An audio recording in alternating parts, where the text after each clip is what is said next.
ਗੁਰੂ ਨਾਨਕ ਸਾਹਿਬ ਮਹਾਰਾਜ ਜੀ ਦੇ ਮੁਬਾਰਕ ਗੁਰ ਇਤਿਹਾਸ ਨੂੰ ਦਰਸਾ ਰਹੇ ਸਨ। ਗੁਰੂ ਨਾਨਕ ਸਾਹਿਬ ਮਹਾਰਾਜ ਰਾਏ ਭੋਏ ਦੀ ਤਲਵੰਡੀ ਦੇ ਉੱਪਰ ਆਣ ਕੇ ਬਿਰਾਜਮਾਨ ਹੁੰਦੇ। ਰਾਏ ਬੁਲਾਰ ਗੁਰੂ ਨਾਨਕ ਸਾਹਿਬ ਮਹਾਰਾਜ ਨੂੰ ਆਪਣੇ ਘਰ ਦੇ ਵਿੱਚ ਲਿਜਾ ਕੇ ਬਹੁਤ ਸੇਵਾ ਕਰਦੇ। ਕਈ ਤਰ੍ਹਾਂ ਦੇ ਪਦਾਰਥ ਰਾਏ ਬੁਲਾਰ ਨੇ ਤਿਆਰ ਕਰਵਾ ਕੇ ਗੁਰੂ ਨਾਨਕ ਸਾਹਿਬ ਮਹਾਰਾਜ ਨੂੰ ਛਕਾਉਣ ਦਾ ਯਤਨ ਕੀਤਾ। ਸਤਿਗੁਰੂ ਸਾਹਿਬ ਜੀ ਦੀਆਂ ਖੁਸ਼ੀਆਂ ਪ੍ਰਾਪਤ ਕੀਤੀਆਂ। ਉੱਥੇ ਹੀ ਗੁਰੂ ਨਾਨਕ ਸਾਹਿਬ ਮਹਾਰਾਜ ਦੇ ਪਿਤਾ ਮਹਿਤਾ ਕਲਿਆਣ ਦਾਸ, ਚਾਚਾ ਜੀ ਲਾਲੂ ਜੀ, ਮਾਤ ਤ੍ਰਿਪਤਾ, ਪਾਪ ਪਰਿਵਾਰ ਦੇ ਸਾਰੇ ਜੀ ਆ ਜਾਂਦੇ ਨੇ। ਆਣ ਕੇ ਗੁਰੂ ਨਾਨਕ ਸਾਹਿਬ ਮਹਾਰਾਜ ਨੂੰ ਬੇਨਤੀ ਕਰਕੇ ਆਖਦੇ, ਸਤਿਗੁਰੂ ਨਾਨਕ ਤੁਸੀਂ ਘਰ ਵਿੱਚ ਰਹਿਣਾ ਕਰੋ। ਆ ਫਕੀਰਾਂ ਵਾਲਾ ਜਿਹੜਾ ਲਿਬਾਸ ਪਾਇਆ ਇਹਨੂੰ ਤਿਆਗ ਦਿਓ, ਛੱਡ ਦਿਓ। ਘਰ ਵਿੱਚ ਰਹਿ ਕੇ ਭਾਵੇਂ ਤੁਸੀਂ ਕੋਈ ਕੰਮ ਕਰਨਾ ਹੈ ਕਰੋ, ਨਹੀਂ ਕਰਨਾ ਤੇ ਨਾ ਕਰੋ। ਸਲਾਹ ਵੀ ਦਿੱਤੀ ਕਿ ਜੇ ਹੋ ਸਕਦਾ ਤੁਸੀਂ ਖੇਤੀ ਕਰ ਲੈਣਾ ਕਰੋ। ਮਹਾਰਾਜ ਨੇ ਅੱਗੋਂ ਪਾਵਨ ਬਚਨ ਉਚਾਰਨ ਕਰਕੇ ਕਿਹਾ, ਮਨ ਹਾਲੀ ਕਿਰਸਾਣੀ ਕਰਨੀ, ਸ਼ਰਮ ਪਾਣੀ ਤਨ ਖੇਤ, ਨਾਮ ਬੀਜ ਸੰਤੋਖ ਸੁਹਾਗਾ ਰੱਖ ਗਰੀਬੀ ਵੇਸ। ਮੈਂ ਤਾਂ ਇੱਦਾਂ ਦੀ ਖੇਤੀ ਕਰਨੀ ਚਾਹੁੰਦਾ ਹਾਂ। ਸਤਿਗੁਰੂ ਨੇ ਵਪਾਰ ਦੇ ਅਰਥ ਸਮਝਾ ਦਿੱਤੇ। ਮਹਾਰਾਜ ਨੇ ਦੁਕਾਨ ਦੇ ਅਰਥ ਸਮਝਾ ਦਿੱਤੇ। ਇਵੇਂ ਕਰਕੇ ਪਾਵਨ ਉਪਦੇਸ਼ ਜਿਹੜਾ ਸਤਿਗੁਰੂ ਨੇ ਬਖਸ਼ਿਸ਼ ਕੀਤਾ ਸੀ। ਜਦੋਂ ਫਿਰ ਇਸ ਪਾਵਨ ਉਪਦੇਸ਼ ਨੂੰ ਰਾਏ ਬੁਲਾਰ ਜੀ ਤੇ ਪਰਿਵਾਰ ਨੇ ਸੁਣਿਆ, ਰਾਏ ਬੁਲਾਰ ਜੀ ਇੱਕ ਗੱਲ ਜਾਣ ਚੁੱਕੇ ਸਨ ਕਿ ਗੁਰੂ ਨਾਨਕ ਸਾਹਿਬ ਮਹਾਰਾਜ ਹੁਣ ਘਰ ਵਿੱਚ ਰਹਿਣ ਵਾਲੇ ਨਹੀਂ, ਇਹ ਬਾਹਰ ਦੁਨੀਆ ਨੂੰ ਤਾਰਨ ਵਾਸਤੇ ਜ਼ਰੂਰ ਜਾਣਗੇ। ਕਵੀ ਸੰਤੋਖ ਸਿੰਘ ਜੀ ਅੱਜ ਦੇ ਇਸ ਪ੍ਰਸੰਗ ਦੇ ਰਾਹੀਂ ਦਰਸਾ ਰਹੇ ਹਨ। ਲੜੀਵਾਰ ਇਤਿਹਾਸ ਦੀ ਵਿਚਾਰ ਨਾਲ ਜੁੜਨ ਵਾਸਤੇ ਰਸਨਾ ਤੋਂ ਉਚਾਰਨ ਕਰੀਏ। ਸਾਰੇ ਆਖਿਓ ਸਤਿਨਾਮ ਵਾਹਿਗੁਰੂ ਸਾਹਿਬ ਜੀ। ਸੁਣ ਸੁਣਨ ਮੈਂ ਸਮਝਿਆ ਹਿਰਦੇ ਅਸ ਬਿਦਰਾਏ। ਫਿਰ ਰਾਏ ਬੁਲਾਰ ਜੀ ਨੇ ਜਦੋਂ ਗੁਰੂ ਨਾਨਕ ਸਾਹਿਬ ਮਹਾਰਾਜ ਜੀ ਦੇ ਮੁਬਾਰਕ ਬਚਨ ਆਪਣੇ ਕੰਨਾਂ ਦੇ ਵਿੱਚ ਸੁਣੇ, ਫਿਰ ਉਹਦੇ ਮਨ ਵਿੱਚ ਇੱਕ ਗੱਲ ਸਮਝ ਆ ਚੁੱਕੀ ਸੀ। ਰਹਿ ਨ ਕੈਸੀ ਸਦਨ ਮੈਂ ਕਰੇ ਜਾਣੇ ਕਿਉ ਪਾਏ। ਕਹਿੰਦੇ ਅਸੀਂ ਕਿੰਨੇ ਵੀ ਉਪਾਅ ਕਰ ਲਈਏ, ਕਿੰਨੇ ਵੀ ਯਤਨ ਕਰ ਲਈਏ, ਪਰ ਹੁਣ ਗੁਰੂ ਨਾਨਕ ਸਾਹਿਬ ਮਹਾਰਾਜ ਘਰ ਵਿੱਚ ਨਹੀਂ ਰਹਿਣਗੇ। ਹੋਇਓ ਵਿਚਾਰ ਰਾਏ ਕਾਲੂ ਸੇ ਅਲਾਏ ਗਿਰਾ, ਰੂਪ ਸਮ ਸੁਖਦਾਈ ਨਹਿ ਕਾਕੇ ਕਰ ਮਾਹੀ ਤੇ। ਰਾਏ ਬੁਲਾਰ ਜੀ ਨੇ ਆਪਣੇ ਮਨ ਵਿੱਚ ਵਿਚਾਰ ਕਰਕੇ ਗੁਰੂ ਨਾਨਕ ਸਾਹਿਬ ਮਹਾਰਾਜ ਜੀ ਦੇ ਪਿਤਾ ਮਹਿਤਾ ਕਲਿਆਣ ਦਾਸ ਨੂੰ ਕਿਹਾ ਕਿ ਨਾਨਕ ਜਿਹੜਾ ਹੈ ਇਹ ਰੱਬ ਦਾ ਰੂਪ ਹੈ, ਇਹ ਪਰਮਾਤਮਾ ਦਾ ਸਰੂਪ ਹੈ, ਇਹ ਕਿਸੇ ਦੇ ਹੱਥਾਂ ਵਿੱਚ ਆਉਣ ਵਾਲਾ ਨਹੀਂ ਹੈ। ਮਨ ਨਾ ਡੁਲਾਏ ਅਰ ਬਹਿਣਾ, ਮਨ ਨਾ ਬੁਲਾਏ ਅਬ ਬੈਠ ਘਰ ਜਾਏ ਨਿਜ, ਚਿੱਤ ਕੋ ਬਲਾਏ ਸੁਤ ਤੇਰੇ ਦੁਖ ਦਾਤ ਹੈ। ਨਾਲ ਹੀ ਰਾਏ ਬੁਲਾਰ ਜੀ ਕਹਿਣ ਲੱਗੇ, ਕਹਿੰਦੇ ਕਲਿਆਣ ਦਾਸ ਤੂੰ ਮਨ ਨੂੰ ਡਲਾ ਨਾ, ਹੌਸਲਾ ਰੱਖ, ਚਿੰਤਾ ਨਾ ਕਰ, ਚਿੰਤਾ ਨੂੰ ਦੂਰ ਕਰਕੇ ਜਾ ਹੁਣ ਆਪਣੇ ਘਰ ਜਾ ਕੇ ਬੈਠ ਜਾ। ਤੇਰਾ ਪੁੱਤਰ ਨਾਨਕ ਜਿਹੜਾ ਹੈ ਉਹ ਸਾਰੇ ਦੁੱਖਾਂ ਨੂੰ ਨਾਸ਼ ਕਰਨ ਵਾਲਾ ਹੈ। ਧਰਿਓ ਹੈ ਖਦਾਈ ਤਨ ਇਨ ਕੀ ਰਜਾਏ, ਸਕੇ ਕੌਣ ਉਲਟਾਈ ਜਹ ਇੱਛਾ ਤੈ ਜਾਏ ਹੈ। ਕਹਿੰਦੇ ਕਿ ਇਹ ਅਕਾਲ ਪੁਰਖ ਵਾਹਿਗੁਰੂ ਦਾ ਰੂਪ ਨੇ, ਰੱਬ ਦਾ ਰੂਪ ਨੇ, ਖੁਦਾ ਦਾ ਰੂਪ ਹੈ।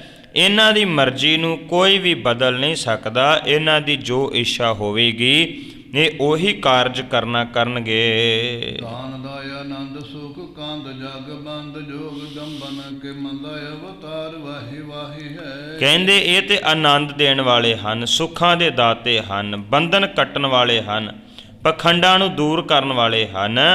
ਇਹ ਅਕਾਲ ਪੁਰਖ ਵਾਹਿਗੁਰੂ ਪਰਮਾਤਮਾ ਦਾ ਸਰੂਪ ਨੇ, ਉਹਨਾਂ ਦਾ ਅਵਤਾਰ ਹਨ। ਇਹ ਕੇਵਲ ਤੇਰਾ ਪੁੱਤਰ ਨਹੀਂ, ਇਹ ਸਾਰੀ ਧਰਤੀ ਨੂੰ ਤਾਰਨ ਵਾਸਤੇ ਆਇਆ ਹੈ। ਸੁਨ ਬਾਤ ਮਨ ਮਾਹਿ ਪਛਤਾਪਿਆਤ, ਜਾਨ ਨਿਜ ਤਤ ਨਹਿ ਭੇਦ ਕੋ ਪਛਾਨ ਹੈ। ਰਾਏ ਬੁਲਾਰ ਜੀ ਦੀ ਇਸ ਗੱਲ ਨੂੰ ਮਹਿਤਾ ਕਲਿਆਣ ਦਾਸ ਨੇ ਸੁਣਿਆ। ਸੁਣ ਕੇ ਆਪਣੇ ਮਨ ਵਿੱਚ ਬਹੁਤ ਪਛਤਾਉਣ ਲੱਗਾ ਹੈ। ਕਿਉਂ ਕਿਉਂਕਿ ਅਜੇ ਵੀ ਮਹਿਤਾ ਕਲਿਆਣ ਦਾਸ ਗੁਰੂ ਨਾਨਕ ਸਾਹਿਬ ਮਹਾਰਾਜ ਨੂੰ ਆਪਣਾ ਪੁੱਤਰ ਹੀ ਸਮਝ ਰਿਹਾ ਸੀ।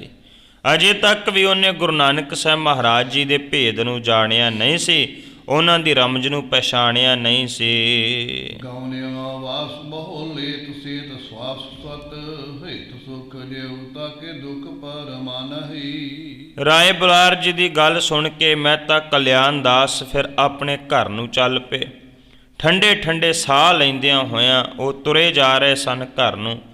ਹਾਲਾਂਕਿ ਗੁਰੂ ਨਾਨਕ ਸਾਹਿਬ ਮਹਾਰਾਜ ਸੰਸਾਰ ਨੂੰ ਸੁੱਖ ਦੇਣ ਵਾਲੇ ਸਨ, ਪਰ ਰਾਏ ਬੁਲਾਰ ਅਜੇ ਵੀ ਸਮਝਦਾ ਸੀ ਕਿ ਨਾਨਕ ਮੈਨੂੰ ਦੁਖੀ ਕਰ ਰਿਹਾ ਹੈ। ਸੁਦਾ ਸਿੰਧ ਤਿਆਗ ਅਨਰਾਗ ਮ੍ਰਿਗ ਤ੍ਰਿਖ ਨੀਰ ਸੁਦਾ ਤਾਰ ਲੇਤ ਨਾ ਗਿਆਨ ਗਤ ਦਾਨ ਹੈ। ਕਹਿੰਦੇ ਕਿ ਇਉਂ ਲੱਗ ਰਿਹਾ ਸੀ ਮਹਿਤਾ ਕਲਿਆਣ ਦਾਸ ਜਿਵੇਂ ਗੁਰੂ ਨਾਨਕ ਸਾਹਿਬ ਮਹਾਰਾਜ ਅੰਮ੍ਰਿਤ ਦਾ ਸਾਗਰ ਹੋਣ ਤੇ ਮਹਿਤਾ ਕਲਿਆਣ ਦਾਸ ਅੰਮ੍ਰਿਤ ਦੇ ਸਾਗਰ ਨੂੰ ਛੱਡ ਕੇ ਅਜੇ ਵੀ ਤ੍ਰਿਸ਼ਨਾ ਦੀ ਅੱਗ ਦੇ ਵਿੱਚ ਸਨ। ਉਹ ਤ੍ਰਿਸ਼ਨਾ ਦੀ ਪਿਆਸ ਲੱਗੀ ਹੋਈ ਸੀ ਉਹਨਾਂ ਨੂੰ।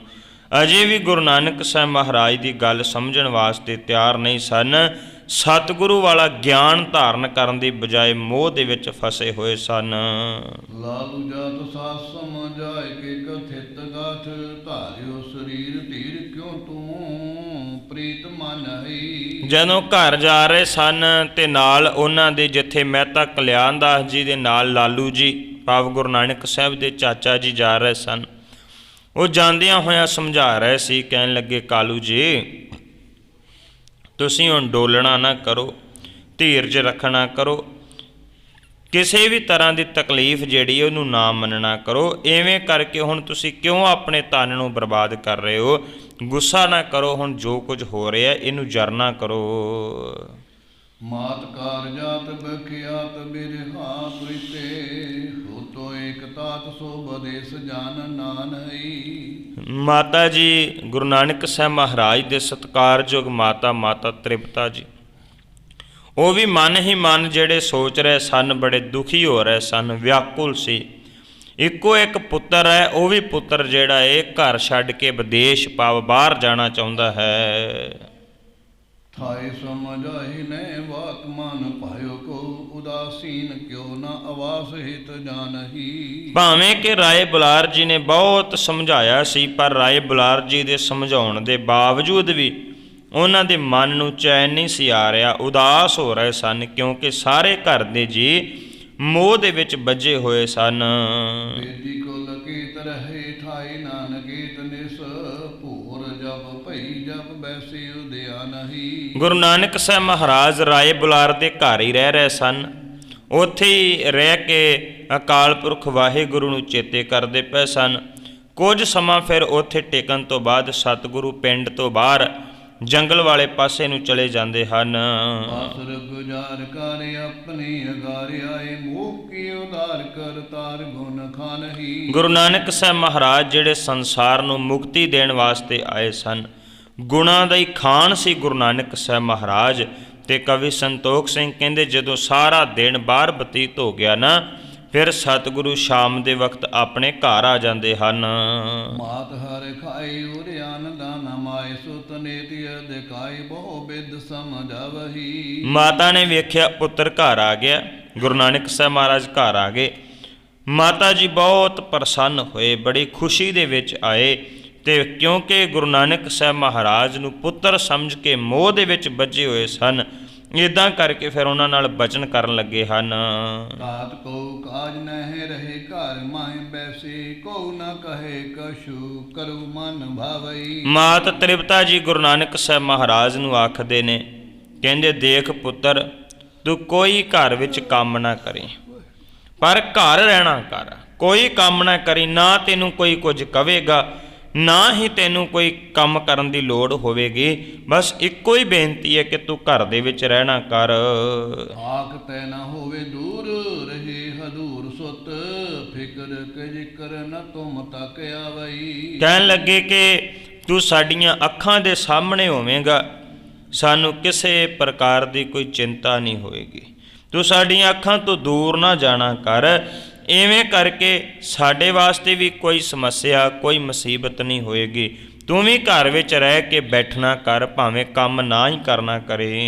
ओछ के पावे और इच्छा सो खावे, वैसे हर गुण गावे, तुम्हें को ना हटावई। ਕਹਿਣ ਲੱਗੇ ਜਿਵੇਂ ਤੇਰੀ ਇੱਛਾ ਹੈ, ਜੋ ਤੇਰਾ ਚਿੱਤ ਕਰਦਾ ਤੂੰ ਪਹਿਨਣਾ ਕਰ, ਜੋ ਤੇਰਾ ਚਿੱਤ ਕਰਦਾ ਉਹਨੂੰ ਖਾਣਾ ਕਰ, ਭਾਵੇਂ ਅਕਾਲ ਪੁਰਖ ਵਾਹਿਗੁਰੂ ਦੇ ਨਾਮ ਦੇ ਵਿੱਚ ਲੱਗਾ ਰਹਿ, ਸਾਨੂੰ ਕੋਈ ਗੱਲ ਨਹੀਂ ਹੋਏਗੀ, ਤੈਨੂੰ ਕੋਈ ਨਹੀਂ ਹਟਾਊਗਾ ਪ੍ਰਮਾਤਮਾ ਦਾ ਨਾਮ ਜਪਣ ਤੋਂ। ਪਰ ਬਸ ਇੱਕੋ ਹੀ ਸ਼ਰਤ ਹੈ, ਕਿਹੜੀ? ਕਿ ਉਹ ਘਰ ਦੇ ਵਿੱਚ ਰਹਿਣਾ ਕਰ। ਇਵੇਂ ਕਰਕੇ ਮਾਤਾ ਤ੍ਰਿਪਤਾ ਜੀ ਜਿਹੜੇ ਸਨ, ਗੁਰੂ ਨਾਨਕ ਸਾਹਿਬ ਮਹਾਰਾਜ ਨੂੰ ਆਪਣੇ ਵੱਲੋਂ ਸਮਝਾਉਣ ਦਾ ਯਤਨ ਕਰ ਰਹੇ ਸਨ। कालू टेग आयो बैठ बचने अलायो, मोदी कृत को हटायो, भली बात ना विचारिया। ਇੰਨਾ ਚਿਰ ਨੂੰ ਮਹਿਤਾ ਕਲਿਆਣਦਾਸ ਵੀ ਆਣ ਕੇ ਕੋਲ ਬੈਠ ਜਾਂਦੇ, ਮੰਜੇ ਦੇ ਉੱਪਰ ਆਣ ਕੇ ਬੈਠ ਗਏ ਜਿੱਥੇ ਅੱਗੇ ਮਾਤਾ ਜੀ ਸਮਝਾ ਰਹੇ ਸਨ, ਮਾਤਾ ਤ੍ਰਿਪਤਾ ਜੀ। ਉੱਥੇ ਆਣ ਕੇ ਮਹਿਤਾ ਕਲਿਆਣਦਾਸ ਵੀ ਸਮਝਾਉਣ ਲੱਗ ਗਏ। ਕਹਿੰਦੇ ਨਾਨਕ ਦੇਖ, ਮੈਂ ਤੇਰੇ ਨਾਲ ਗੱਲ ਕਰਨ ਲੱਗਿਆ ਹਾਂ। ਕਿਹੜੀ ਗੱਲ ਕਰਨ ਲੱਗਿਆ? ਪਹਿਲਾਂ ਤੇ ਤੂੰ ਬੜੀ ਵੱਡੀ ਗਲਤੀ ਕੀਤੀ ਹੈ। ਕਿਹੜੀ? ਮੋਦੀਖਾਨੇ ਦਾ ਕੰਮ ਛੱਡ ਦਿੱਤਾ। ਇਹ ਗੱਲ ਤੂੰ ਸੋਚੀ ਨਹੀਂ, ਵਿਚਾਰੀ ਨਹੀਂ, ਇਹ ਤੈਨੂੰ ਛੱਡਣਾ ਨਹੀਂ ਸੀ ਚਾਹੀਦਾ। ਇਵੇਂ ਕਰਕੇ ਮਹਿਤਾ ਕਲਿਆਣਦਾਸ ਜੀ ਵੀ ਗੁਰੂ ਨਾਨਕ ਸਾਹਿਬ ਨੂੰ ਕਹਿ ਰਹੇ ਸਨ। आवते अपार बित खात खर्चंत नित, इकट्ठे ना कीनो सब बाद करे खुआरिया।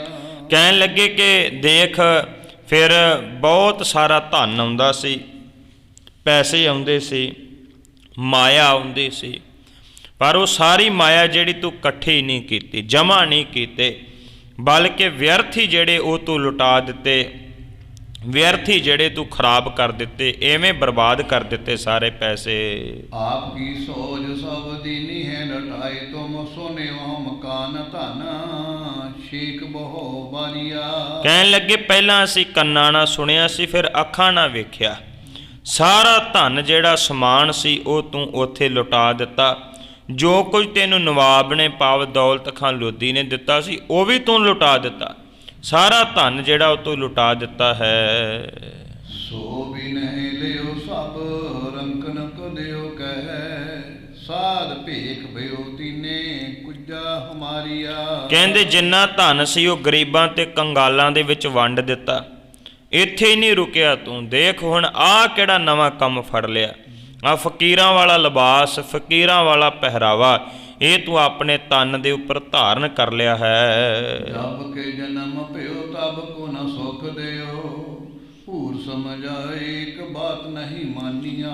ਫਿਰ ਜਿਵੇਂ ਇੱਕ ਪਿਤਾ ਦਾ ਸੁਭਾਅ ਹੁੰਦਾ ਹੈ, ਪੁੱਤਰ ਦੇ ਮੋਹ ਵਿੱਚ ਬੱਝਾ ਹੋਇਆ, ਜਿਵੇਂ ਉਹ ਗੱਲਾਂ ਕਰੀ ਜਾ ਰਿਹਾ ਸੀ, ਉਹ ਬਾਰ-ਬਾਰ ਮਹਿਤਾ ਕਲਿਆਣਦਾਸ ਕਹੀ ਜਾ ਰਿਹਾ ਸੀ, ਨਾਨਕ ਜਦੋਂ ਦਾ ਤੇਰਾ ਜਨਮ ਹੋਇਆ ਤੂੰ ਇੱਕ ਵੀ ਸੁੱਖ ਨਹੀਂ ਦਿੱਤਾ ਮੈਨੂੰ ਜ਼ਿੰਦਗੀ ਦੇ ਵਿੱਚ। ਤੂੰ ਕੇਵਲ ਤੇ ਕੇਵਲ ਮੈਨੂੰ ਦੁਖੀ ਕੀਤਾ ਹੈ। ਮੈਂ ਤੈਨੂੰ ਬਹੁਤ ਸਮਝਾਇਆ, ਪਰ ਤੂੰ ਮੇਰੀ ਇੱਕ ਵੀ ਗੱਲ ਜਿਹੜੀ ਉਹ ਨਹੀਂ ਮੰਨਣਾ ਕੀਤੀ। भाखेंगे शरीक सुत काल को फकीर, भेजो जात की न गोत लाज हृदय जानिया। ਫਿਰ ਅਗਲੀ ਗੱਲ ਕਹਿੰਦੇ ਮਹਿਤਾ ਕਲਿਆਣਦਾਸ, ਕਹਿੰਦੇ ਪੁੱਤਰਾ ਦੇਖ, ਸ਼ਰੀਕੇ ਬਰਾਦਰੀ ਦੇ ਲੋਕ ਮਿਹਣੇ ਮਾਰਨਗੇ, ਕਹਿਣਗੇ ਕਿ ਕਾਲੂ ਦਾ ਪੁੱਤਰ ਫਕੀਰ ਹੋ ਗਿਆ, ਨਾ ਜਾਤ ਦੀ ਪਰਵਾਹ ਕੀਤੀ, ਨਾ ਗੋਤ ਦੀ ਪਰਵਾਹ ਕੀਤੀ, ਨਾ ਕੋਈ ਇੱਜ਼ਤ ਹੀ ਮੇਰੀ ਜਿਹੜੀ ਹੈ ਉਹ ਤੂੰ ਰੱਖਣਾ ਕੀਤੀ ਹੈ। ਅਜੇ ਤਨ ਵੇਖ ਪਤ ਹਤੋ ਨਾ ਵਸੇਖ, ਮੇਰੀ ਦਿਨ ਸੋ ਕਰਿਓ ਸਦਾ ਭਿਓ ਦੁਖ ਦਾਨੀਆਂ। ਫਿਰ ਮਹਿਤਾ ਕਲਿਆਣਦਾਸ ਕਹਿੰਦੇ ਨਾਨਕ, ਆ ਫਕੀਰਾਂ ਵਾਲਾ ਲਿਬਾਸ ਜਿਹੜਾ ਤੂੰ ਪਾਇਆ ਨਾ, ਇਹਨੂੰ ਛੱਡ ਦੇ, ਤਿਆਗ ਦੇ, ਮੇਰੀ ਹੋਰ ਇੱਜ਼ਤ ਨਾ ਖਰਾਬ ਕਰ, ਮੈਨੂੰ ਸੁੱਖ ਦੇ, ਕਿਉਂ ਮੈਨੂੰ ਬਾਰ-ਬਾਰ ਦੁਖੀ ਕਰਦਾ ਪਿਆ ਹੈ। ਨਿਜ ਧਾਮ ਨੈ ਕਹੇ ਕਰੇ ਕਾਜ ਕਛ, ਕੌਣ ਪੀਰ ਪਰੀ ਨਾ ਫਕੀਰ ਰੀਤ ਠਾਨੀਆਂ। ਮਹਿਤਾ ਕਲਿਆਣਦਾਸ ਕਹਿਣ ਲੱਗੇ ਨਾਨਕ, ਤੂੰ ਆਪਣੇ ਘਰ ਦੇ ਵਿੱਚ ਰਹਿ, ਕੋਈ ਕੰਮ ਨਾ ਕਰੇ, ਨਾ ਕੋਈ ਕੰਮ ਕਰਨਾ ਕਰੇ। ਜੇ ਕੋਈ ਆਹ ਕਿਹੜਾ ਨਵਾਂ ਕੰਮ ਹੈ, ਕਿਹੜਾ ਤੇਰੇ ਤੇ ਐਸੀ ਮੁਸੀਬਤ ਪਈ ਹੈ ਕਿ ਤੂੰ ਫਕੀਰੀ ਲਿਬਾਸ ਧਾਰਨ ਕੀਤਾ ਹੈ, ਬਸ ਤੂੰ ਆ ਫਕੀਰਾਂ ਵਾਲਾ ਲਿਬਾਸ ਉਤਾਰ ਦੇ, ਆਪਣੇ ਘਰ ਵਿੱਚ ਰਹਿਣਾ ਕਰ, ਕੰਮ ਵੀ ਕੋਈ ਨਾ ਕਰਨਾ ਕਰੀ। ਮੈਂ ਤੈਨੂੰ ਕਦੇ ਨਹੀਂ ਕਵਾਂਗਾ, ਜਿਹੜੀ ਤੈਨੂੰ ਲੋੜ ਹੋਏਗੀ ਤੇਰੀ ਲੋੜ ਦੀ ਪੂਰਤੀ ਕਰਿਆ ਕਰਾਂਗਾ। ਜਨਮ ਕੀ ਬਾਤ ਸੁਨ ਤੂੰ ਚਨ ਕੀ ਰਹੇ ਗੁਰ ਵਾਕ ਨਾ ਵਖਾਨਿਓ ਕਲਿਆਣ ਸੂਝਦਾਨੀਆਂ। ਪਿਤਾ ਮਹਿਤਾ ਕਲਿਆਣਦਾਸ ਬੋਲੀ ਜਾ ਰਹੇ ਸਨ। ਗੁਰੂ ਨਾਨਕ ਸਾਹਿਬ ਮਹਾਰਾਜ ਖਾਮੋਸ਼ ਚੁੱਪ ਹੋ ਕੇ ਸਾਰੀਆਂ ਗੱਲਾਂ ਸੁਣੀ ਜਾ ਰਹੇ ਸਨ। ਮਹਾਰਾਜ ਨੇ ਅੱਗੋਂ ਇੱਕ ਵੀ ਵਾਕ ਇੱਕ ਵੀ ਸ਼ਬਦ ਜਿਹੜਾ ਉਹ ਨਹੀਂ ਬੋਲਣਾ ਕੀਤਾ। ਕਮਲ ਬਦਨ ਤੇ ਨਿਕਾਸੀ ਨਾ ਨਿਲ ਗਿਰਾ ਤਾਤ ਕੀ ਜਠਾਈ ਨਿਜ ਸਾਮੀ ਪ੍ਰਮਾਨੀਆਂ। ਜਿਵੇਂ ਕਮਲ ਦਾ ਫੁੱਲ ਹੁੰਦਾ ਹੈ ਉਹਦੇ ਤੇ ਭੋਰਾ ਆਣ ਕੇ ਬੈਠਦਾ ਹੈ। ਉਹ ਜਿਹੜਾ ਭੌਰਾ ਹੈ ਉਹਦੇ ਚੋਂ ਸੁਗੰਧੀ ਲੈਂਦਾ, ਉਹਦੇ ਚੋਂ ਰਸ ਲੈਂਦਾ ਹੈ। ਰਸ ਲੈਂਦਿਆਂ ਲੈਂਦਿਆਂ ਰਾਤ ਪੈ ਜਾਂਦੀ ਹੈ, ਕਮਲ ਦਾ ਫੁੱਲ ਸੁੰਗੜ ਜਾਂਦਾ, ਬੰਦ ਹੋ ਜਾਂਦਾ ਹੈ। ਭੌਰਾ ਫਿਰ ਵੀ ਵਿੱਚ ਮਸਤ ਹੋਇਆ ਰਹਿੰਦਾ ਹੈ, ਉਹ ਬਾਹਰ ਨਿਕਲਦਾ ਨਹੀਂ, ਅੰਦਰ ਹੀ ਉਹਦੇ ਪ੍ਰਾਣ ਨਿਕਲ ਜਾਂਦੇ ਆ। ਕਵੀ ਸੰਤੋਖ ਸਿੰਘ ਇਹ ਕੇਵਲ ਇੱਕ ਉਦਾਹਰਨ ਦੇ ਰਹੇ ਨੇ। ਕਹਿੰਦੇ ਜਿਵੇਂ ਭੌਰਾ ਮਸਤ ਹੋਇਆ ਰਹਿੰਦਾ ਹੈ, ਗੁਰੂ ਨਾਨਕ ਸਾਹਿਬ ਮਹਾਰਾਜ ਵੀ ਚੁੱਪ ਸਨ, ਖਾਮੋਸ਼ ਸਨ, ਪਿਤਾ ਦੇ ਸਾਹਮਣੇ ਕੁਝ ਵੀ ਨਹੀਂ ਬੋਲਣਾ ਕੀਤੇ। ਮਾਨਸ ਮੈਂ ਸੁਨੀ ਸੀ ਤਹਾਂ ਸੀ ਬਿਰਾਜ ਰਹੀ ਹੁਤੀ ਜੋ ਵਿਗਿਆਨ ਸੋ ਆਨੰਦ ਮੈਂ ਸਮਾਨੀਆਂ। ਕਹਿੰਦੇ ਗੁਰੂ ਨਾਨਕ ਸਾਹਿਬ ਮਹਾਰਾਜ ਮਾਨ ਸਰੋਵਰ ਸੀ ਜਿਹਦੇ ਵਿੱਚ ਹੰਸ ਆਣ ਕੇ ਬੈਠ ਕੇ ਹੀਰੇ ਮੋਤੀ ਚੁਗਣੇ ਸਨ। ਕਹਿੰਦੇ ਗੁਰੂ ਨਾਨਕ ਸਾਹਿਬ ਮਹਾਰਾਜ ਦੇ ਅੰਦਰ ਗਿਆਨ ਭਰਿਆ ਹੋਇਆ ਸੀ। ਸਤਿਗੁਰੂ ਚੁੱਪ ਕਰਕੇ ਪਿਤਾ ਦੀਆਂ ਗੱਲਾਂ ਸੁਣੀ ਜਾ ਰਹੇ ਸਨ। ਹਿਤ ਸੋ ਬੁਲਾਏ ਮਾਤ ਭੋਜਨੇ ਅਲਾਇ ਕੋਨ ਪਾਨ ਮੈਂ ਕਰਾਏ ਪਾਨ ਪੈ ਕਰਾਇ ਪਰ ਯੰਕ ਪੌੜਿਆਨੀਆਂ। ਕਹਿੰਦੇ ਇੰਨਾ ਚਿਰ ਨੂੰ ਫਿਰ ਮਾਤ ਤ੍ਰਿਪਤਾ ਜੀ ਨੇ ਆਣ ਕੇ ਗੁਰੂ ਨਾਨਕ ਸਾਹਿਬ ਮਹਾਰਾਜ ਨੂੰ ਭੋਜਨ ਛਕਾਇਆ ਹੈ। ਭੋਜਨ ਛਕਾਉਣ ਤੋਂ ਬਾਅਦ ਦੁੱਧ ਵੀ ਪਿਲਾਇਆ ਹੈ। ਦੁੱਧ ਛਕਣ ਤੋਂ ਬਾਅਦ ਗੁਰੂ ਨਾਨਕ ਸਾਹਿਬ ਮਹਾਰਾਜ ਲੇਟ ਜਾਂਦੇ ਹਨ, ਭਾਵ ਆਰਾਮ ਕਰਨ ਲੱਗ ਜਾਂਦੇ ਹਨ। ਹੋਰ ਪਈ ਅਰਬਿੰਦ ਖਿਚੇ ਅਰਨੋਦ ਤੇ ਚਕਵੇ ਹਰ ਖਾਏ। ਕਹਿਣ ਲੱਗੇ ਰਾਤ ਬਤੀਤ ਹੋਣ ਤੋਂ ਬਾਅਦ ਦਿਨ ਚੜ੍ਹਿਆ। ਦਿਨ ਚੜ੍ਹਨ ਦੇ ਨਾਲ ਕਮਲ ਦਾ ਫੁੱਲ ਖਿੜਿਆ, ਚਕਵੇ ਜਿਹੜੇ ਸਨ ਉਹ ਖੁਸ਼ ਹੋ ਗਏ। ਇਵੇਂ ਕਰਕੇ ਸਾਰੇ ਪਾਸੇ ਜਦੋਂ ਚਹਿਲ ਪਹਿਲ ਜਾਨਵਰਾਂ ਨੇ ਕਰਨੀ ਸ਼ੁਰੂ ਕੀਤੀ, ਸੂਰਜ ਚੜ੍ਹ ਆਇਆ ਹੈ। ਜੋ ਗੁਰ ਕੀ ਕਰਨਾ ਬਿਕਸੇ ਉਰ ਮੇਲ ਸੁਮਤੀ ਮਨ ਪਾਏ। ਕਹਿੰਦੇ ਗੁਰੂ ਨਾਨਕ ਸਾਹਿਬ ਮਹਾਰਾਜ ਕਿਰਪਾ ਦੇ ਖਜ਼ਾਨੇ, ਜਿਨ੍ਹਾਂ ਦੀ ਕਿਰਪਾ ਦੇ ਨਾਲ ਜਿਨ੍ਹਾਂ ਦੇ ਦਰਸ਼ਨ ਕੀਤਿਆਂ ਇੱਕ ਸਿੱਖ ਦਾ ਮਨ ਖਿੜ ਜਾਂਦਾ ਹੈ। ਜਿਹੜੇ ਗੁਰੂ ਨਾਨਕ ਦੇ ਦਰਸ਼ਨ ਕਰਕੇ ਸਾਰੇ ਸੁੱਖਾਂ ਦੀ ਪ੍ਰਾਪਤੀ ਹੁੰਦੀ ਹੈ। ਤਾਰੇ ਛਪੇ ਜੋ ਬੇਕਾਰ ਨਸੀ ਜਨ ਮੋਹਤ ਮਨ ਮੈਂ ਦੀਸਨ ਪਾਏ। ਜਿਵੇਂ ਸੂਰਜ ਚੜ੍ਹ ਆਵੇ ਤਾਰੇ ਛਿਪ ਜਾਂਦੇ ਐ, ਇੱਦਾਂ ਜਿਹੜਾ ਗੁਰੂ ਨਾਨਕ ਸਾਹਿਬ ਮਹਾਰਾਜ ਦੇ ਦੀਦਾਰੇ ਕਰ ਲਵੇ, ਗੁਰੂ ਨਾਨਕ ਸਾਹਿਬ ਦਾ ਉਪਦੇਸ਼ ਸੁਣ ਲਵੇ, ਉਹਦੇ ਮਨ ਅੰਦਰ ਲੱਗਾ ਹੋਇਆ ਹਨੇਰਾ ਜਿਹੜਾ ਦੂਰ ਹੋ ਜਾਂਦਾ ਏ, ਉਹਦੀ ਅਗਿਆਨਤਾ ਦੇ ਤਾਰੇ ਜਿਹੜੇ ਦੂਰ ਹੋ ਜਾਂਦੇ ਹਨ। ਕਹਿੰਦੇ ਰਾਤ ਜਦੋਂ ਦਿਨ ਚੜ੍ਹਿਆ ਫਿਰ ਗੁਰੂ ਪਿਤਾ ਗੁਰੂ ਨਾਨਕ ਸਾਹਿਬ ਮਹਾਰਾਜ ਨੇ ਇਸ਼ਨਾਨ ਕੀਤਾ। ਇਕਾਂਤ ਦੇ ਵਿੱਚ ਜਾ ਕੇ ਅਕਾਲ ਪੁਰਖ ਵਾਹਿਗੁਰੂ ਜੀ ਦੀ ਭਗਤੀ ਕਰਨ ਲੱਗ ਜਾਂਦੇ ਹਨ। ਰਜਨੀ ਰਹੇ ਨਾ ਗੀਤ ਮੈਂ ਬਾਸੁਰ ਮੈਂ ਉਦਿਆਨ। ਗੁਰੂ ਨਾਨਕ ਸਾਹਿਬ ਮਹਾਰਾਜ ਇਵੇਂ ਕਰਕੇ ਕਦੇ ਰਾਤ ਜੰਗਲ ਵਿੱਚ ਕੱਟ ਲੈਂਦੇ ਹਨ। ਦਿਵਸ ਬਤਾਏ ਤਹਿ ਕੁਛ ਸ੍ਰੀ ਨਾਨਕ ਗੁਣ ਖਾਨ। ਕਹਿੰਦੇ ਫਿਰ ਜਦੋਂ ਦਿਨ ਬਤੀਤ ਹੁੰਦਾ ਫਿਰ ਸਤਿਗੁਰੂ ਕਦੇ ਘਰ ਵੀ ਆ ਜਾਂਦੇ। ਇੱਦਾਂ ਕਰਕੇ ਅਕਾਲ ਪੁਰਖ ਵਾਹਿਗੁਰੂ ਜੀ ਦੀ ਭਗਤੀ ਦੇ ਵਿੱਚ ਸਤਿਗੁਰੂ ਸਮਾਂ ਗੁਜ਼ਾਰਦੇ, ਕਦੇ ਘਰ ਆਉਂਦੇ, ਕਦੇ ਫਿਰ ਬਾਹਰ ਜਾ ਕੇ ਪਿੰਡ ਤੋਂ ਬਾਹਰ ਜੰਗਲ ਵਿੱਚ ਬੈਠ ਜਾਂਦੇ ਸਨ। ਕਰੇ ਬੁਲਾਈ ਰਾਏ ਬੁਲਾਰੂ ਦਰਸ਼ਨ ਬਦਨ ਬਲੋਕਤ ਚਾਰੂ। ਕਹਿੰਦੇ ਕਦੇ ਕਦੇ ਫਿਰ ਰਾਏ ਬੁਲਾਰ ਜਿਹੜੇ ਸਨ ਉਹ ਗੁਰੂ ਨਾਨਕ ਸਾਹਿਬ ਮਹਾਰਾਜ ਨੂੰ ਆਪਣੇ ਕੋਲ ਬੁਲਾ ਲੈਂਦੇ ਤੇ ਕੋਲ ਬੁਲਾ ਕੇ ਫਿਰ ਉਹਨਾਂ ਦੇ ਨਾਲ ਗੱਲਬਾਤ ਕਰਦੇ, ਉਹਨਾਂ ਦੇ ਦਰਸ਼ਨ ਕਰਦੇ ਸਨ। ਭੋਜਨ ਦੇ ਤੀਰ ਚਿਤ ਕਰਾਵੇ ਪੁਨ ਪੁਨ ਨੇ ਭਨੇ ਅਰਵਾਵੇ। ਕਦੇ ਫਿਰ ਰਾਏ ਬੁਲਾਰ ਜੀ ਭੋਜਨ ਤਿਆਰ ਕਰਵਾ ਕੇ ਗੁਰੂ ਨਾਨਕ ਸਾਹਿਬ ਮਹਾਰਾਜ ਨੂੰ ਛਕਾਇਆ ਕਰਦੇ ਸਨ।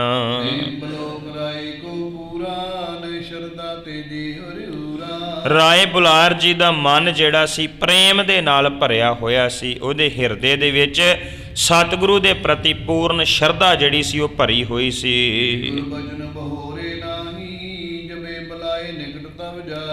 ਗੁਰੂ ਨਾਨਕ ਸਾਹਿਬ ਮਹਾਰਾਜ ਵੀ ਰਾਏ ਬੁਲਾਰ ਦਾ ਕਦੇ ਬਚਨ ਨਹੀਂ ਸੀ ਮੋੜਦੇ। ਜਦੋਂ ਵੀ ਰਾਏ ਬੁਲਾਰ ਸੱਦਦਾ ਸੀ ਉਦੋਂ ਹੀ ਗੁਰੂ ਨਾਨਕ ਸਾਹਿਬ ਮਹਾਰਾਜ ਉਹਦੇ ਕੋਲ ਚੱਲ ਕੇ ਆ ਜਾਂਦੇ ਸਨ। ਮਨ ਹੇਤ ਗਿਆਨ ਉਪਦੇਸ਼ਾ ਰਬ ਲੇਖਾ ਦੇਖਨ ਰਿਚਾ। ਰਾਏ ਬੁਲਾਰ ਦੇ ਮਨ ਅੰਦਰ ਇੱਕ ਬੜੀ ਇੱਛਾ ਲੱਗੀ ਹੋਈ ਸੀ, ਤਮੰਨਾ ਸੀ ਕਿ ਮੈਂ ਗੁਰੂ ਨਾਨਕ ਸਾਹਿਬ ਮਹਾਰਾਜ ਦੇ ਕੋਲੋਂ ਗਿਆਨ ਦਾ ਉਪਦੇਸ਼ ਜਿਹੜਾ ਹੈ ਨਾ ਉਹ ਹਾਸਲ ਕਰਨਾ ਕਰਾਂ।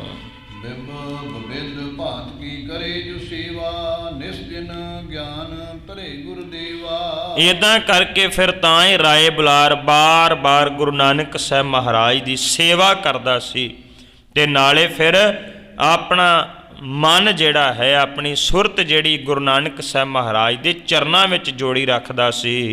ਆਯੂ ਬ੍ਰਿਧ ਜੇ ਜੀਵਨ ਥੋਰਾ ਚਾਹੇ ਜੇ ਸਫਰ ਜਨਮ ਹੋਏ ਮੇਰਾ।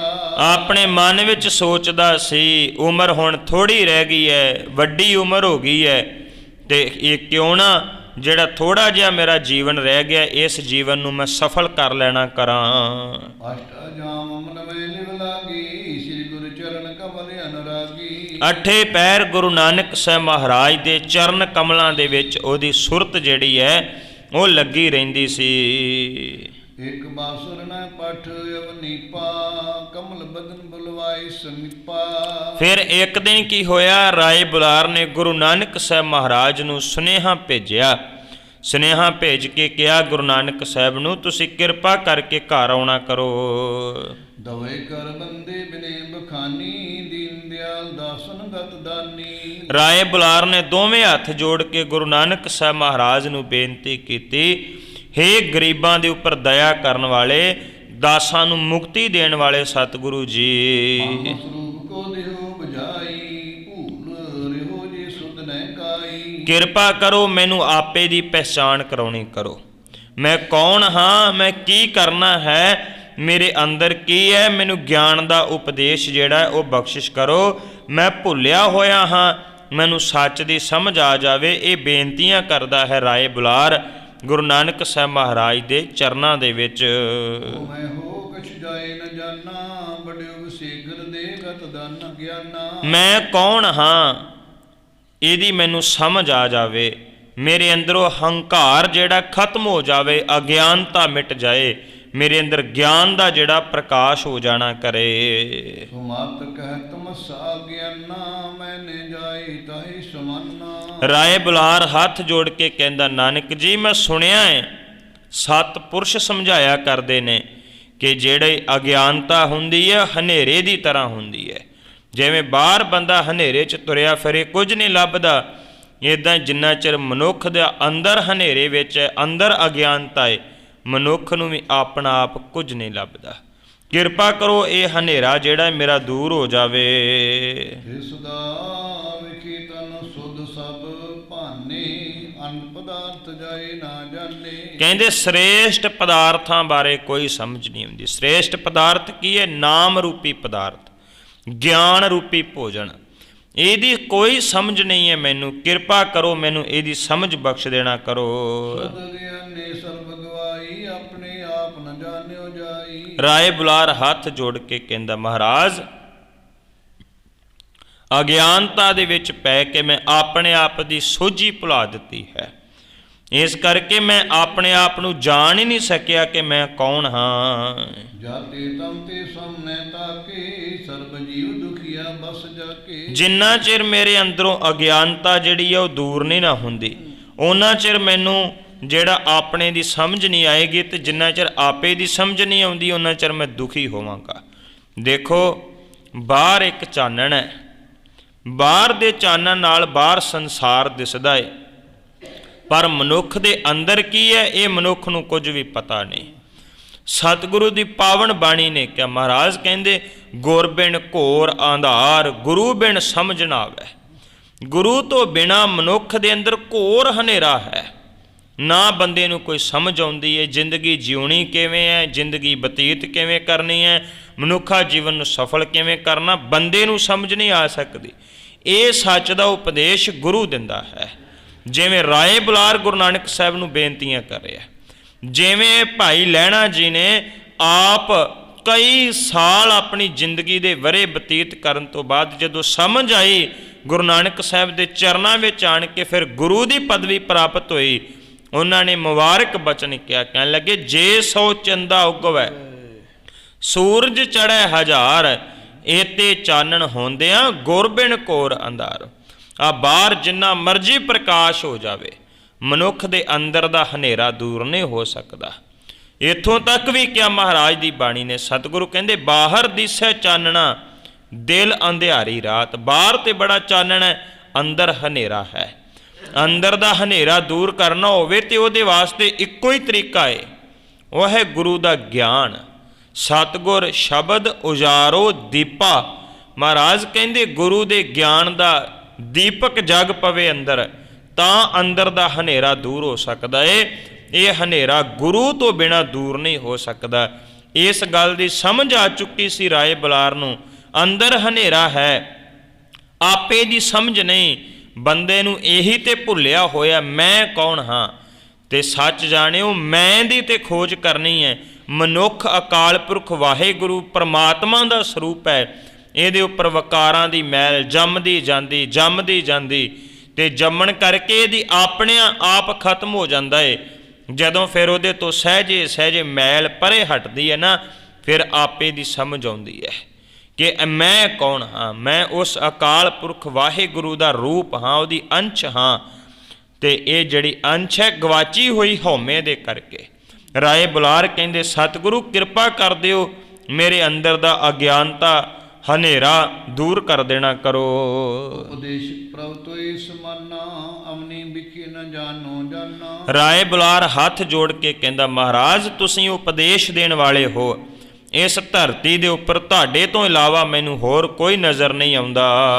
ਕਿਰਪਾ ਸਿੰਧ ਕਰਨਾ ਅਵ ਕੀਜੇ, ਮਮ ਸਰੂਪ ਸਮਝਾਏ ਸੁਦੀਜੈ। ਰਾਏ ਬੁਲਾਰ ਕਹਿੰਦਾ ਹੇ ਗੁਰੂ ਨਾਨਕ ਸਾਹਿਬ ਮਹਾਰਾਜ ਤੁਸੀਂ ਕਿਰਪਾ ਦੇ ਸਾਗਰ ਹੋ, ਮੇਰੇ ਤੇ ਕਿਰਪਾ ਕਰਕੇ ਮੈਨੂੰ ਮੇਰੇ ਬਾਰੇ ਸਮਝਾ ਦੇਣਾ ਕਰੋ, ਮੈਂ ਕੌਣ ਹਾਂ, ਮੈਨੂੰ ਮੇਰੇ ਬਾਰੇ ਗਿਆਨ ਕਰਵਾ ਦੇਣਾ ਕਰੋ। ਕਰਨਾ ਤੇ ਮੁਝ ਗਿਆਸਾ, ਵਦੀਰ ਦੇ ਮੈਂ ਦੇਖ ਪਿਆਸਾ। ਤੁਹਾਡੀ ਕਿਰਪਾ ਪ੍ਰਾਪਤ ਕਰਨ ਦੀ ਮੇਰੇ ਅੰਦਰ ਚਾਹਤ ਹੈ।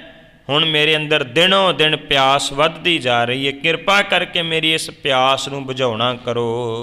ਲਖ ਅਧਿਕਾਰ ਗਿਆਨ ਕੋ ਦਾਨਾ, ਦੇ ਕਰ ਕਰੋ ਮੋਰ ਕਲਿਆਣਾ। ਕਿਰਪਾ ਕਰੋ ਮੇਰੇ ਉੱਪਰ, ਮੈਨੂੰ ਗਿਆਨ ਦੀ ਦਾਤ ਬਖਸ਼ਿਸ਼ ਕਰ ਦੇਣੀ ਕਰੋ, ਮੇਰਾ ਕਲਿਆਣ ਹੋ ਜਾਣਾ ਕਰੇ। ਰਾਏ ਬੁਲਾਰ ਬਾਰ-ਬਾਰ ਸਤਿਗੁਰ ਦੇ ਚਰਨਾਂ ਵਿੱਚ ਬੇਨਤੀਆਂ ਕਰ ਰਿਹਾ ਸੀ। ਅਸ ਪ੍ਰਕਾਰ ਕੀ ਸੁਨ ਕਰ ਬਾਣੀ, ਬਿਨੇ ਦੀਨਤਾ ਮੈਂ ਜੋ ਸਾਨੀ। ਫਿਰ ਰਾਏ ਬੁਲਾਰ ਜੀ ਦੀ ਬਾਰ-ਬਾਰ ਬੇਨਤੀ ਸੁਣ ਤੋਂ ਬਾਅਦ ਗੁਰੂ ਨਾਨਕ ਸਾਹਿਬ ਮਹਾਰਾਜ ਜੀ ਨੇ ਅੰਦਰ ਜਿਸ ਵਕਤ ਦਇਆ ਆਉਂਦੀ ਹੈ, ਦੇਨ ਗਿਆਨ ਕੀ ਮਾਤ ਤੇ ਤਾਈ, ਉਦਤ ਭਈ ਸ੍ਰੀ ਗੁਰੂ ਜਗ ਸਾਈ। ਕਿਰਪਾ ਕਰਨ ਵਾਲੇ ਮੁਕਤੀ ਦਾਤੇ ਗੁਰੂ ਨਾਨਕ ਸਾਹਿਬ ਮਹਾਰਾਜ ਜੀ ਜਿਹੜੇ ਸਨ, ਉਹ ਰਾਏ ਬੁਲਾਰ ਜੀ ਨੂੰ ਗਿਆਨ ਦੇਣ ਵਾਸਤੇ ਤਿਆਰ ਹੋ ਗਏ। ਉਹ ਗਿਆਨ ਜਿਹੜਾ ਹੈ ਗੁਰੂ ਨਾਨਕ ਸਾਹਿਬ ਮਹਾਰਾਜ ਬਖਸ਼ਿਸ਼ ਕਰਨ ਲੱਗੇ ਹਨ। ਕਿਹੜਾ ਗਿਆਨ?